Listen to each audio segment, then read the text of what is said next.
Dikutip dari cnnindonesia.com, Kominfo menyatakan alasan pemblokiran karena TikTok Cash melakukan transaksi elektronik yang melanggar hukum.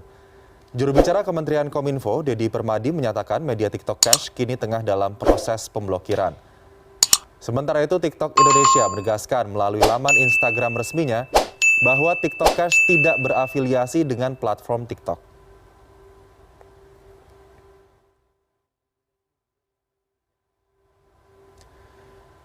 Ya, Kominfo telah memblokir situs dan aplikasi TikTok Cash yang memberikan penghasilan kepada penggunanya hanya dengan follow, like, dan komen konten video. Pemblokiran dilakukan berdasarkan permintaan dari Satgas Waspada Investasi OJK. Langsung saja kami telah tersambung dengan Tongam L. Tobing, Ketua Satgas Waspada Investasi OJK. Pak Tongam, selamat pagi, apa kabar? Selamat pagi, kabar baik Pak. Ya, Pak Tongam, Kominfo telah memblokir TikTok Cash. Sejauh ini bagaimana penyelidikan yang dilakukan oleh Satgas Waspada Investasi terhadap aplikasi tersebut?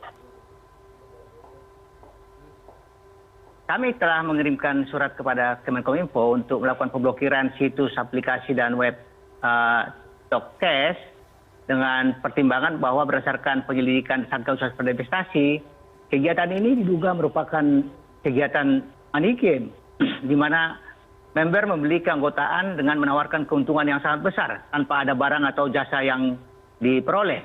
Misalnya, keanggotaan itu dimulai dari tingkat magang sampai dengan pengawas, di mana para anggota ini diminta untuk membeli dengan harga paket. Contohnya, di harga keanggotaan pengawas itu sekitar 4,99 juta rupiah dengan melaksanakan tugas harian selama 55 tugas per hari, dan dari sekitar 5 juta harga paket itu akan mendapatkan komisi 1 tahun sampai 120 juta. Wow. Nah, kegiatan TikTok Cash ini memberikan bonus kepada member dengan melakukan tugas harian, yaitu follow akun, like, nonton video TikTok, dan screenshot hasil tugas untuk dilaporkan pada akun member. Jadi karena ada kegiatan ini tentunya dilakukan dengan membeli keanggotaan yang menawarkan keuntungan sangat besar. Okay. Kemudian yang kedua, kegiatan ini juga melakukan sistem referral, di mana member ini mengajak member yang lain untuk masuk, dan mereka yang mengajak ini akan mendapatkan bonus yang sangat besar jika berhasil mengajak member yang banyak. Dan kegiatan ini pada akhirnya akan merugikan peserta yang datang belakangan tentunya, karena peserta lama akan dibayar oleh peserta yang baru, dan dengan demikian kegiatan ini seperti gali lubang tutup lubang, di mana para peserta lama ini dibayar dari peserta-peserta yang baru. Jadi cepat atau lambat kegiatan ini akan berhenti apabila member yang baru tidak ada yang daftar lagi. Jadi ada indikasi money game kemudian yang menyebabkan OJK, Satgas Waspada Investasi OJK meminta untuk Kominfo memblokir. Tapi sebetulnya Pak Tongam, kita juga ingin mengetahui aplikasi TikTok Cash ini datangnya dari mana? Karena TikTok Indonesia sendiri sudah mengeluarkan pernyataan bahwa tidak berafiliasi sama sekali dengan TikTok Cash ini. Ya, TikTok Cash ini sesuai dengan konfirmasi dari TikTok memang tidak ada kaitan dengan TikTok Cash, di mana TikTok Cash ini memanfaatkan media TikTok untuk melakukan kegiatan-kegiatannya di Indonesia.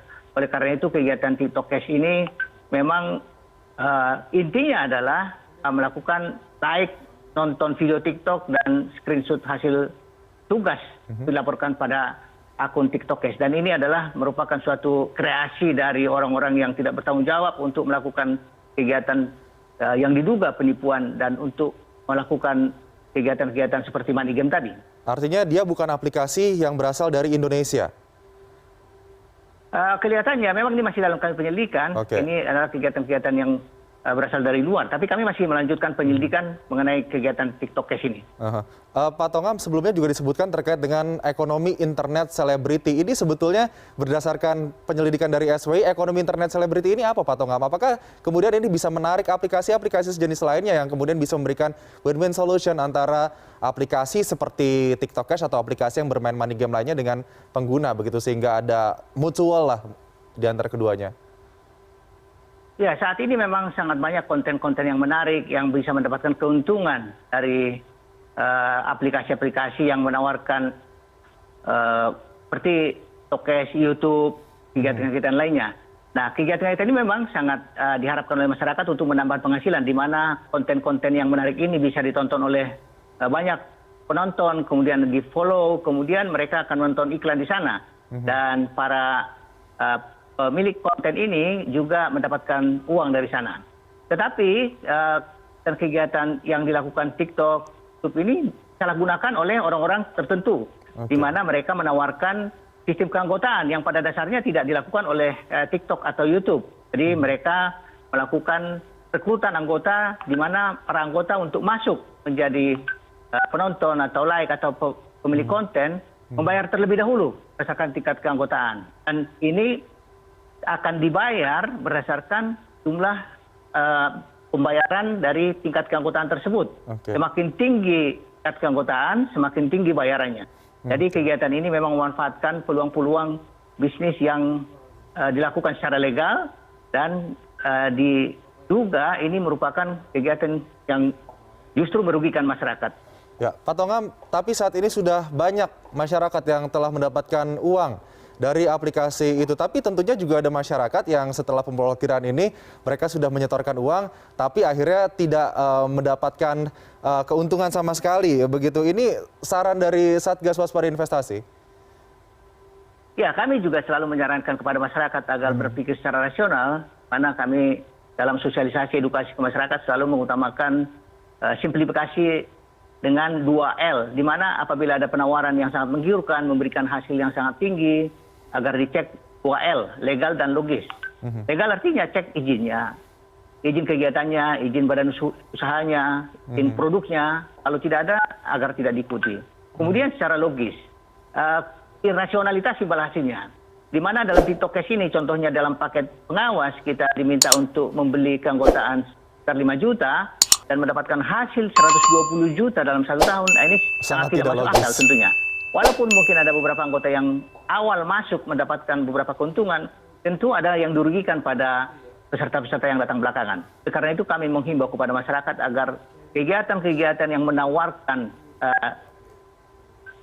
keuntungan yang sangat besar tanpa ada jasa atau barang yang dijual, itu adalah kegiatan yang diduga adalah penipuan dan akan merugikan peserta-peserta yang datang belakangan. Nah, sebetulnya jenis money game atau mungkin skema Ponzi, begitu masyarakat lebih awam mendengarnya, mengetahuinya ya Pak Tongam, ini sudah sering terjadi ya. Sebelumnya ada let's say First Travel ataupun aplikasi VTube begitu. Nah, sanksi yang diberikan kepada aplikasi yang kemudian ilegal tersebut apa Pak Tongam? Ya, beberapa kegiatan money game yang sudah masuk proses hukum dan sudah dihukum itu, contohnya ada Wondermind di Jayapura, kemudian ada Dream for Freedom, dan ada beberapa koperasi-koperasi. Nah, ini memang masuk ke ranah hukum, di mana kegiatan-kegiatan ini merupakan pelanggaran terhadap undang-undang. Oleh karena itu, kami sangat mengharapkan juga kepada masyarakat apabila mengalami kerugian yang dilakukan oleh para pelaku money game ini agar segera melapor ke polisi, agar dilakukan proses hukum untuk memberikan efek jerah kepada para pelakunya. Oke, jadi ada proses yang akan berlangsung di kepolisian. Tapi jika kemudian pihak pengembang dari aplikasi tersebut setelah diblokir oleh Kominfo, kemudian mengupgrade kembali aplikasinya sehingga bisa digunakan kembali oleh masyarakat, bagaimana nanti antisipasi yang akan dilakukan agar tidak bisa kembali menyelenggarakan bisnis itu?